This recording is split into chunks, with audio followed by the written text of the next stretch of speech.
और बेहद अहम खबर उत्तर प्रदेश से, जहां पर उमेश पाल शूटआउट केस में पुलिस का एक्शन लगातार जारी है। हत्याकांड के एक और आरोपी उस्मान चौधरी को पुलिस ने एनकाउंटर में मार गिराया है। जी हां, बताया जा रहा है कि उमेश को पहली गोली उस्मान ने ही मारी थी। उस्मान के साथ पुलिस की मुठभेड़ प्रयागराज के कौंधियारी इलाके में हुई और इस दौरान उसे अस्पताल ले जाया गया, हालांकि रास्ते में ही उस्मान की मौत हो गई। बताया जा रहा है कि विजय कुमार ने कुछ सालों पहले धर्म परिवर्तन किया था और वो उस्मान बन गया था। और यूपी के ADG law and order Prashant Kumar ने न्यूज 18 इंडिया से बातचीत में कहा कि धर्म परिवर्तन की बात सामने आ रही है।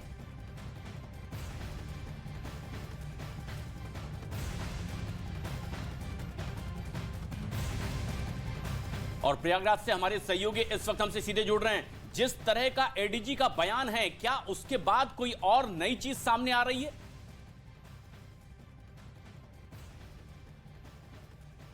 देखिए, मैं आपको बता दूं कि इस वक्त मैं मौजूद हूं एसआरएन अस्पताल के मोर्चरी में और यहां पर उस्मान का शव फिलहाल रखा गया है। पंचनामा कर पोस्टमार्टम की कार्रवाई थोड़ी देर में शुरू होगी। लेकिन बड़ी कामयाबी है, आज उमेश पाल शूटआउट कांड का 11वां दिन है और ये दूसरा इनकाउंटर प्रयागराज पुलिस ने किया है, क्राइम ब्रांच ने किया है। पहला इनकाउंटर अरबाज का हुआ था, जो क्रेटा कार का चालक था और शूटकांड में शामिल था। 27 फरवरी को धूमनगंज थाना क्षेत्र के नेहरू पार्क में उसका इनकाउंटर किया गया था और दूसरा इनकाउंटर आज यमुना पार इलाके के कौदियारा थाना क्षेत्र में हुआ है। अमोखर गांव में पुलिस को यह इनपुट मिला था कि उस्मान, जो कि पहली गोली उमेश पाल पर उसने ही चलाई थी, वो कौदियारा थाना क्षेत्र में मौजूद है, उसी थाना क्षेत्र का रहने वाला था और अपराधी किस्म का था। और अतीक अहमद की जो गैंग है, रजिस्टर्ड गैंग है IS 227, उसका वो सक्रिय मेंबर था और शार्प शूटर कहा जाता है अतीक अहमद का। विजय चौधरी इसका नाम है, लेकिन अतीक अहमद गैंग में शामिल होने के बाद इसने धर्म परिवर्तन कर लिया था और इसका नाम बदलकर उस्मान कर दिया गया था। तो फिलहाल विजय चौधरी उर्फ उस्मान अब ढेर हो चुका है। इसे सबसे पहले CSC कौदियारा ले जाया गया, जहां पर डॉक्टरों ने प्राथमिक उपचार के बाद एसआरएन अस्पताल के लिए रेफर किया गया था। 7:48 पर यहां पर 108 एम्बुलेंस के जरिए यहां पर लाया गया, जहां पर ट्रामा सेंटर में डॉक्टरों ने उसे मृत घोषित कर दिया, जिसके बाद बॉडी को इसी मोर्चरी में रखा गया है और अब यहां पर पोस्टमार्टम की तैयारी की जा रही है। और ये माना जा रहा है कि दोपहर तक प्रयागराज के police commissioner Ramit Sharma press conference कर पूरे मामले का खुलासा करेंगे और विस्तार से इस मामले में जानकारी देंगे कि क्या कुछ इसमें हुआ है, कितने आपराधिक मुकदमे उस पर दर्ज थे और उसकी क्या भूमिका थी। लेकिन न्यूज 18 के पास जो एक्सक्लूसिव जानकारी है वो यही जानकारी है कि उमेश पाल पर पहली गोली इसी ने चलाई थी और इसने ये वायदा किया था, जिस समय कॉन्स्पिरेसी हुई थी, षड्यंत्र हुआ था कि वही पहली गोली चलाएगा। तो यानी कि अब, और ये बड़ी जानकारी सर्वेश आप दे रहे हैं कि पहली गोली चलाने वाला शख्स भी यही था जो शूटआउट में मारा गया है, उस्मान जिसका नाम है, और पहली गोली उमेश पाल पर चलाने वाला यही शख्स था। लेकिन उमेश पाल हत्याकांड में यूपी पुलिस का ताबड़तोड़ एक्शन अब भी लगातार जारी दिखाई दे रहा है। 27 फरवरी को यूपी पुलिस के साथ मुठभेड़ में हत्याकांड का एक आरोपी अरबाज मारा गया था। जबकि देखिए, आज की बात करें यानी कि 6 मार्च को एक और आरोपी उस्मान भी एनकाउंटर में मारा गया। दरअसल उस्मान पर ही उमेश पाल पर पहली गोली चलाने का आरोप था। तो 2 तस्वीरें आपको दिखा रहे हैं, 27 फरवरी और 6 मार्च की। तो इस केस में अब तक 2 एनकाउंटर हो चुके हैं, 2 लोगों की मौत इसमें हो चुकी है। उस्मान चौधरी मुठभेड़ में मारा गया है, आज ये मुठभेड़ हुई है। पहले इसका नाम विजय था, धर्म परिवर्तन इसने किया और अब आखिरकार माना यह जा रहा है कि उमेश पर पहली गोली इसी शख्स ने चलाई थी। और यूपी में ऑपरेशन मिट्टी में माफिया जारी है और इस बीच यूपी के डिप्टी सीएम ब्रजेश पाठक ने कहा है कि राज्य में अपराधियों को बख्शा नहीं जाएगा। साथ ही पुलिस और एसटीएफ की कार्रवाई लगातार जारी रहेगी। पुलिस और एसटीएफ लगातार लगी हुई है, विवेचना जारी है, धरपकड़ जारी है। और कल की जो घटना है, आप जानते हैं कि इतने दुर्दांत हत्यारे हैं कि पुलिस पर भी हमला करने से बाज नहीं आ रहे हैं और पुलिस ने जवाबी कार्रवाई में एक और अपराधी को ढेर किया है। हमारी पुलिस एसटीएफ लगातार सक्रियता के साथ छापे डाल रही है, एक एक अपराधी को सजा मिलेगी, हमारी प्रतिबद्धता है। तो डिप्टी सीएम को आप सुन रहे थे, अब आपको 3 तस्वीरें दिखाते हैं कि आखिर सिलसिलेवार तरीके से कब क्या कुछ हुआ, किस वक्त मुठभेड़ हुई, कितने लोग जो हैं अब तक एनकाउंटर में मारे जा चुके हैं। आज देर दरअसल रात बताया जा रहा है जिस वक्त ये एनकाउंटर हुआ था।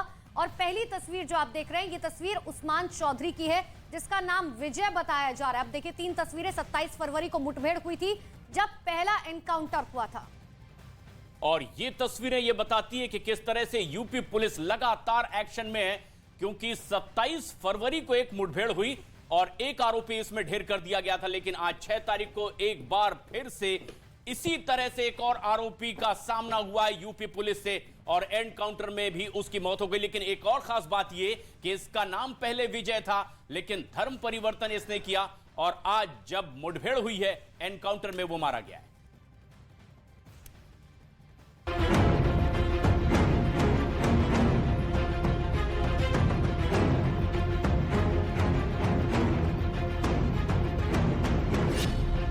यूपी में ऑपरेशन मिट्टी में माफिया,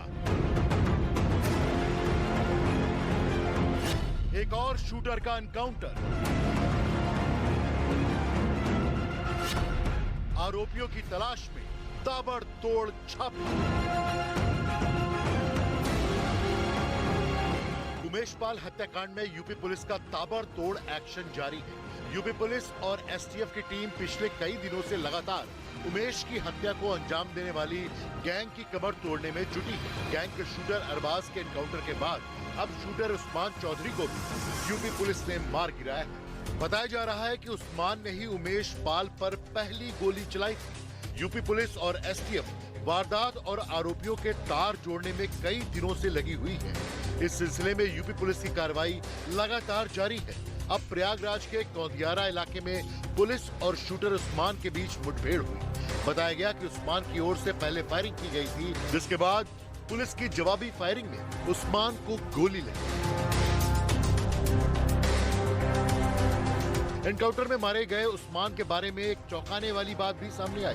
बताया जा रहा है कि कुछ दिन पहले विजय धर्म बदलकर उस्मान बन गया था। न्यूज 18 इंडिया के साथ बातचीत में यूपी के एडीजी लॉ एंड ऑर्डर ने भी कहा कि उस्मान के धर्म परिवर्तन की बात सामने आ रही है।